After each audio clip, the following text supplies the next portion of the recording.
Rolling ரிட்டர்ன்ஸுக்கும் சிஏஜிஆருக்கும் இருக்க difference என்னன்னு ஒரு எக்ஸாம்பிளோட பார்ப்போம்.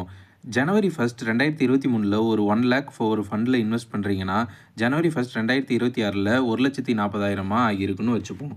சிஏஜிஆர் இந்த 3 வருஷம் மார்க்கெட்டோட அப்ஸ் அண்ட் டவுன்ஸை கன்சிடர் பண்ணாமல் ஸ்டார்ட் வேல்யூவையும் என் வேல்யூவையும் மட்டுமே வச்சு ரிட்டர்ன் பர்சன்டேஜை ஷோ பண்ணும். இதை வச்சு ஒரு ஃபண்டோட கன்சிஸ்டன்சியை அளவிட முடியாது.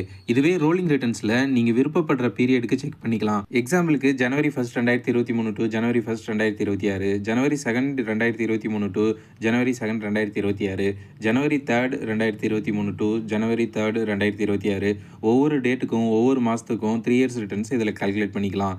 ஒரு ஃபண்ட் கன்சிஸ்டண்டாக பர்ஃபார்ம் பண்ணுதான்னு பார்க்க ரோலிங்ஸ் ரிட்டர்ன்ஸ் ரொம்ப முக்கியம். இதை செக் பண்ணுறதுக்கு கூகுளில் ருபி வெஸ்ட் ரோலிங் ரிட்டர்ன்ஸ்னு டைப் பண்ணால் ஒரு வெப்சைட் வரும். அதில் போய் நீங்கள் மேக்ஸிமம் 5 ஃபண்ட்ஸ் வரைக்கும் கம்பேர் பண்ணிக்கலாம். உங்கள் பெஞ்ச்மார்க் இண்டெக்ஸை கூட கம்பேர் பண்ணிக்கலாம். Start date and end date நீங்களே கொடுத்துக்கலாம். 3 இயர்ஸ்க்கு மட்டும் இல்லை, 5 இயர்ஸ், 10 இயர்ஸ், ஹாஃப் இயர்லி, குவார்ட்டர்லின்னு எதுலனாலும் சூஸ் பண்ணிக்கலாம். நெக்ஸ்ட் டைம் ஒரு ஃபண்டை செலக்ட் பண்ணும்போது சிஏஜிஆர் மட்டும் பார்க்காம இந்த ரோலிங் ரிட்டர்னையும் செக் பண்ணுங்கள். இது உங்களுக்கு பெட்டர் பிக்சரை கொடுக்கும்.